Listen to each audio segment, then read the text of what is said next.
देखिए ट्राइंगल एबीसीएस में एम हमारा मिड पॉइंट है साइड बीसी का, ए बी हमारा 10 सेंटीमीटर, बी एम की वैल्यू √41 है, हमें ए एम की वैल्यू 9 दी है, ए सी की वैल्यू निकालनी है।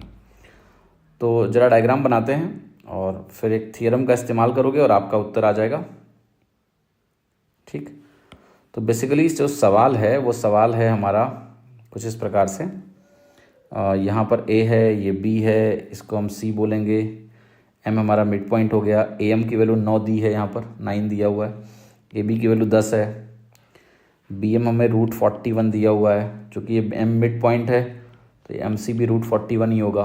ए सी की वैल्यू हमें दी नहीं है, निकालनी है, तो एक्स के बराबर होगी। ठीक है, एक्स के बराबर होगी। तो अब देखिएगा यहाँ पर बेसिकली अपोलोनियस थ्योरम का इस्तेमाल होना है। यहाँ पर अपोलोनियस थ्योरम का इस्तेमाल करके ये जो सवाल हैं ये उसी से हल होते हैं आपके, फॉर यूजिंग अपोलोनियस थ्योरम। तो उसका एक वेरिएशन होता है, अपोलोनियस थ्योरम तो आपको आती होगी, मैं उसका वेरिएशन लिखूंगा जो बहुत इंपॉर्टेंट है, क्योंकि अक्सर सवालों में ना एम यानी मीडियन लेंथ निकलवाते हैं अपोलोनियस यूज करके। तो एम का जो डायरेक्ट एक्सप्रेशन है वो आप सभी को याद होना चाहिए कि half of twice of A B square plus twice of A C square minus B C square, ये ए एम की वैल्यू होती है। तो ए एम के टर्म में एक्सप्रेशन मैंने जानबूझ के लिखा है। अब ए एम की वैल्यू 9 है तो यहाँ लिखेंगे 9 और ये 2 गुणा होकर हो जाएगा 18। ए एम की वैल्यू 9 रखोगे 18 हो जाएगा ना, इज इक्वल टू सेम कहानी 2 ए बी स्क्वायर आपको बनेगा 10 का स्क्वायर यानी 100 plus 2 A C square is it is रहेगा, निकालना है मुझे। और बी सी की वैल्यू कितनी है 2√41, ये बी सी है, B C is twice of B M.